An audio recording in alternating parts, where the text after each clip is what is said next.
To all those people watching, I like to remind everyone that this video is not made for kids. It's for older fans and adults. Enjoy the fucking video. Not more trucks. Yes, Gordon, until the fat controller says otherwise, more trucks, replied the driver. It's not fair. I've learned my lesson, Gordon bemoaned. And besides, I helped little James up the hill the other day. Surely that counts for something. Something doesn't atone for everything, retorted the driver. But no buts, snapped the driver. Clearly you made me late getting home last night. Barely slept a wink and missed my alarm. Couldn't even have my tea. Any further complaints and you'll be on the flying kipper for a month. Gordon wisely subsided and clanked off to the station.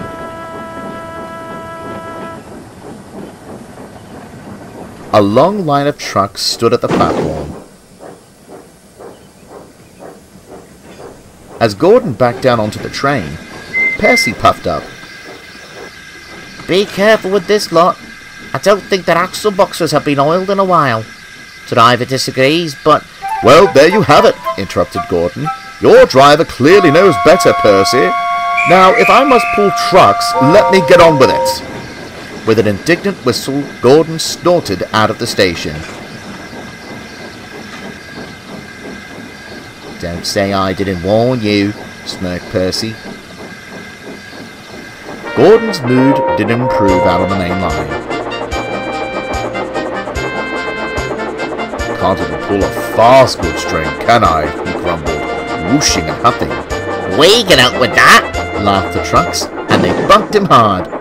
Any more of that, snapped Gordon, and you'll find out how express engines deal with trucks. The trucks all giggled, except one at the rear of the train. Ouch! It cried. Stop! Stop! Stop! No, you don't, scoffed Gordon. I will not fall for... There came a terrible screeching noise, accompanied by a shrill whistle. The fireman looked back. We need to stop. The guard's waving his red flag. Carefully, the train came to a halt.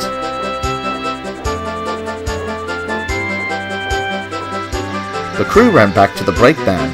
What's happened? They asked. We got a hotbox. Look! The guard motioned to the pained truck. Sure enough, one of its axle boxes was glowing red.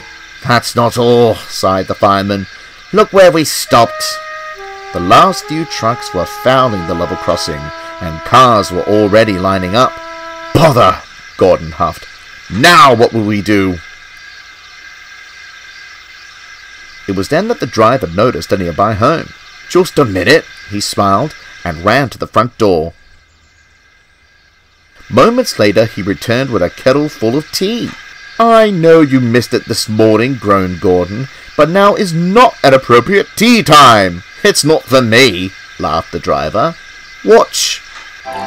Without another word, he poured the contents of the kettle onto the hot axle box. The truck sighed with relief. In the queue of traffic stood Bertie Buss, who watched in bewilderment. Dear me, Gordon. Are you so worn down that you have to stop for a tea break? Gordon's face turned bright red. Of all the solutions, he gritted, why did you choose this? Letter from an old signalman, said the driver proudly. Tea's just the ticket to remedy a hot axle box. You clever devil, chuckled the fireman. When we get to the junction, I'll treat you to all the tea you like.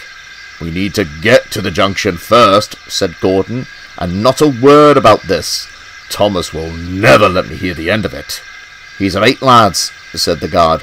Let's be on our way before the traffic gets worse. They set off once more. The crew was as good as their word and said nothing, but Gordon had reckoned without Bertie.